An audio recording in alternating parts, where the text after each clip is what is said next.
Alright guys, it is time for the third part of my little robotics demo, I guess you could say. So first we tested RS Media, then we tested Silver V2, and now we're about to boot up Red V2. Now the interesting thing about this robot is that it was the Robosapien that was featured on my little rewire video that I did a while back. I do actually own two Red V2s. The other one is currently being reworked at the moment. I recently found it, so I'm not going to give away too many details yet. But you guys will hopefully see it in the near future. Beyond that, we still have one more robot to go after this. And that one will be my white V2.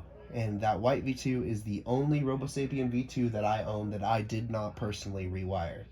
So if any of them are going to fail, hopefully it's not that one, because I will admit, I have had to do some rework on it before, but at the end of the day, I will admit the guy who did that repair is way more well-versed in repairing these robots than I am.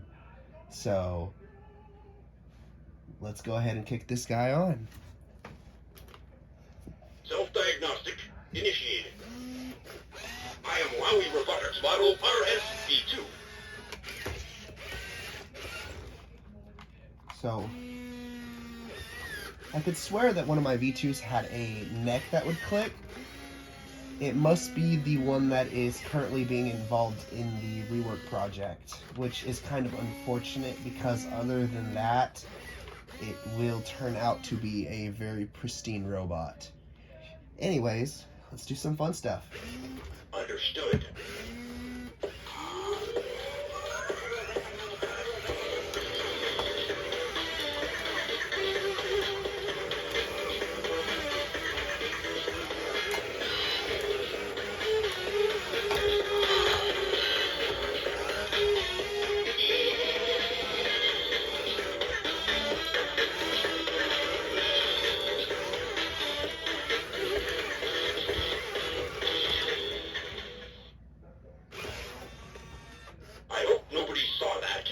Now, I hate to admit it, but whenever I'm running these guys anymore, it just gives me so much anxiety. These things are getting so hard to find, and I'd hate for something to happen and one of them to get like severely damaged beyond repair.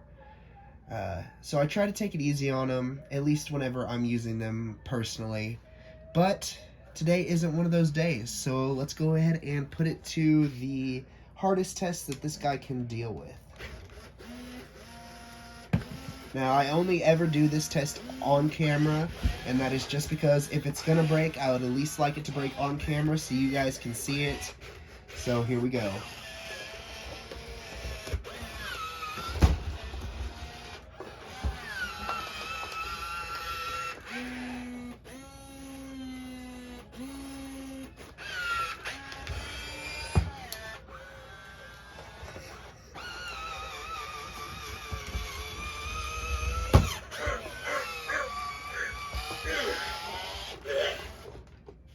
It's amazing to think just how advanced that these robots were, especially they were released, what, 2006?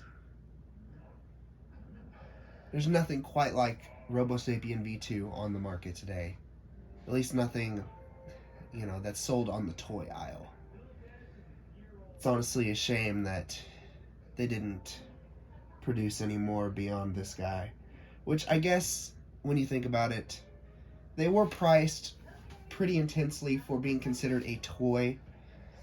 But I mean, there's such a loyal market of robotic enthusiasts. I mean, if something along this line was to come out now, there's no doubt that it would at least do pretty well. Because right now there's a big gap in the market. There are the really low end, what you would really genuinely call or consider a toy robot. Now, obviously, there are the DIYs and the kit robots, but that's not exactly what I'm talking about. I'm talking about something that is ready to run out of the box. There's a big gap right in the the high-end consumer, or what you would call a prosumer market. Uh, somewhere in between what you would consider, say, like here's a good example. Ivo, one of the hands down high tech. It's not a toy. It is a piece of machinery. It is a true robot. Then on the other end of the scale, we have things like Techno, as you can see in the background, or the walk-along robots. There's obviously the Mechano, which I don't know if they even still sell those now, but there's just sort of this gap for people who don't necessarily want to spend the kind of money that a high-end robot entails, but they still want to have at least some of the fun. And that's exactly what V2 and a lot of the Wowie robots were able to cover.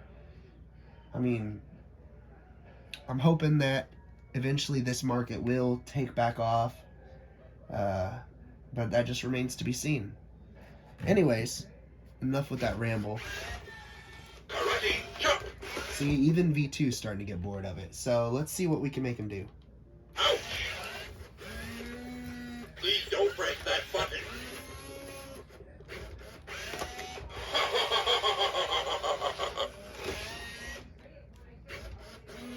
Bite my geoplastic exoskeleton.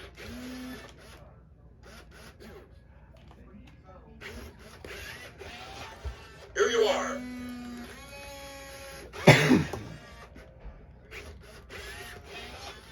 Here you are.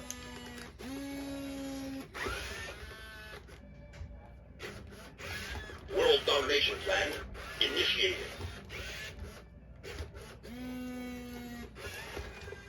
High five.